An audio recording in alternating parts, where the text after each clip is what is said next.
اعوذ باللہ من الشیطان الرجیم بسم اللہ الرحمن الرحیم۔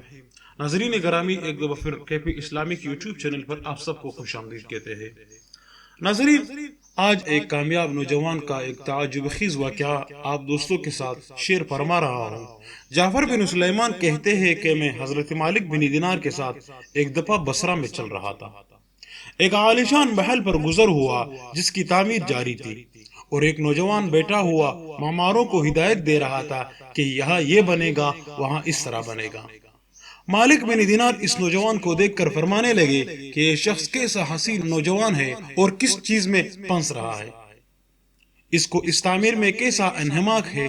میری طبیعت پر یہ تقاضا ہے کہ میں اللہ تعالیٰ جل شانہ سے اس نوجوان کے لیے دعا کروں کہ وہ اس جکڑے سے چڑھا کر اپنا مخلص بندہ بنا لے۔ اگر یہ جنت کے نوجوانوں میں بن جائے تو کتنا اچھا ہوگا۔ تو اس نے بولا کہ جعفر چلو اس نوجوان کے پاس چلے۔ جعفر کہتے ہیں کہ ہم دونوں اس نوجوان کے پاس گئے، اس کو سلام کیا، اس نے سلام کا جواب دیا۔ وہ مالک سے واقف تھا مگر مالک کو پہچانا نہیں۔ تھوڑی دیر بعد میں پہچانا تو کڑا ہو گیا اور کہنے لگا کہ کیسے تشریف آوری ہوئی ہے، کیسے آئے ہو آپ لوگ؟ تو مالک نے فرمایا تم نے اپنے اس مکان پر کس قدر روپیہ لگانے کا ارادہ کیا ہے؟ اس نے کہا کہ 1,00,000 درہم۔ تو مالک نے اس سے فرمایا اگر تم یہ 1,00,000 درہم مجھے دے دو تو میں تمہارے لیے جنت میں ایک مکان کا ذمہ لیتا ہوں جو اس سے بدرجہ بہتر ہوگا، اور اس میں بہت زبردست چیزیں ہوں گے۔ اس میں خیمے اور قبے سرخ یاقوت کے ہوں گے جن پر موتی جڑے ہوئے ہوں گے۔ اس کی مٹی زعفران کی ہوگی، اس کی گارا مشک سے بنا ہوگا جس کی خوشبو میں مہک ہوگی۔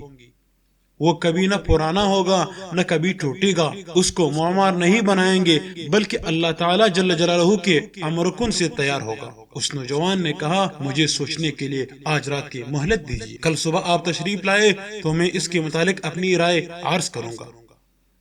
حضرت مالک رحمہ اللہ علیہ واپس آئے اور رات بھر اس نوجوان کے لیے فکر و سوچ میں رہے۔ آخر شب میں اس کے لیے بہت عاجزی سے دعا کی۔ جب صبح ہوئی ہم دونوں اس کے مکان پر گئے۔ وہ نوجوان دروازے سے باہر ہی انتظار میں بیٹھا تھا، اور جب حضرت مالک کو دیکھا تو بہت خوش ہوا۔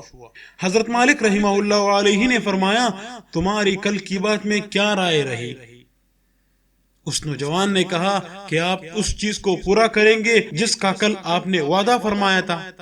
حضرت مالک نے فرمایا ضرور، میں اسے ضرور پورا کروں گا جو میں نے آپ کے ساتھ وعدہ کیا تھا۔ اس نے درہم کے توڑے سامنے لا کر رکھ دیے اور دوات اور قلم لا کر رکھ دیا۔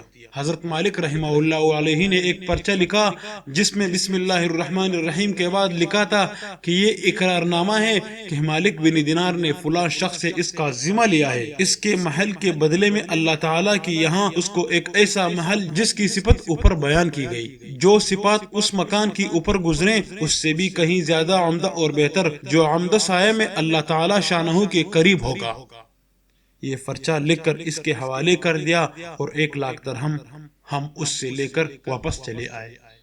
جعفر فرماتے ہیں کہ شام کو حضرت مالک کے پاس اس میں سے اتنا بھی باقی نہ تھا کہ ایک وقت کھانے کی ہی کام چل سکے، کیونکہ انہوں نے سارے غریبوں پہ بانٹ دیا۔ اس واقعہ کو 40 دن بھی نہ گزرے تھے کہ ایک دن حضرت مالک جب صبح کی نماز سے فارغ ہوئے تو محراب میں ایک پرچہ پڑا دیکھا۔ یہ وہی پرچہ تھا جو مالک نے اس نوجوان کو لکھ کر دیا تھا، اور اس کے پشت پر بغیر روشنائی کی لکھا ہوا تھا کہ یہ اللہ تعالیٰ جل شانہ کی طرف سے مالک بن دینار کے ذمہ کی برائیت ہے۔ جس مکان کا تم نے اس نوجوان کے ساتھ وعدہ کیا تھا ہم نے اس کو پورا کر دیا، سبحان اللہ، اور اس سے 70 گنا زیادہ دے دی۔ جتنا تم نے لکھا تھا اس سے ہم نے 70 گنا زیادہ دے دیا۔ حضرت مالک اس پرچہ کو پڑھ کر بہت حیرت میں ہوئے۔